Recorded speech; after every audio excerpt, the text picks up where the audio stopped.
And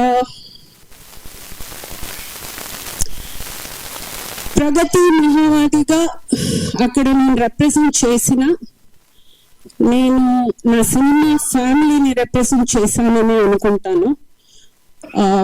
అంత పెద్ద ఒక స్టేజ్లో నేను అంత ధైర్యంగా నిలబడగలిగాను అని అంటే ఇక్కడ ఆల్రెడీ ఉన్న ఒక అనుభవంతో అయి ఉండొచ్చు, ఆ స్టేజ్ ఫియర్ లేకపోవడం అయి ఉండొచ్చు.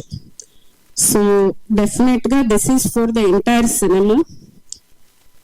స్టార్ట్ చేసినప్పుడు చాలా మంది కింద నీకు ఈ వయసులో అవసరమా, జిమ్మి బట్టలే వేసుకోవాలండి, నేను చీర కట్టుకుని చుడిదార్ వేసుకుని చేయలేను. ఫస్ట్ నాకు డౌట్ వచ్చింది, ఏమన్నా తప్పు చేస్తున్నామా, ఇంత దరిద్రంగా తిడుతున్నారే, ఇంత అసహ్యంగా ఫీల్ చేస్తున్నారే, నేనేమన్నా తప్పు చేస్తున్నాను. ఎదిగిన కూతురు ఉంది, ఆ పిల్ల స్కూల్కి వెళ్తుంది, కాలేజ్కి వెళ్తుంది, ఆ పిల్లకి ఫ్రెండ్స్ ఉన్నారు, ఇంత మాటలు అనేది బాధపడ్డా స్టార్టింగ్లో.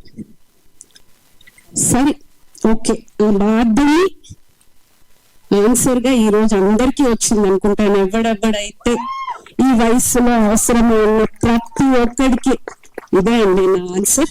This is my answer.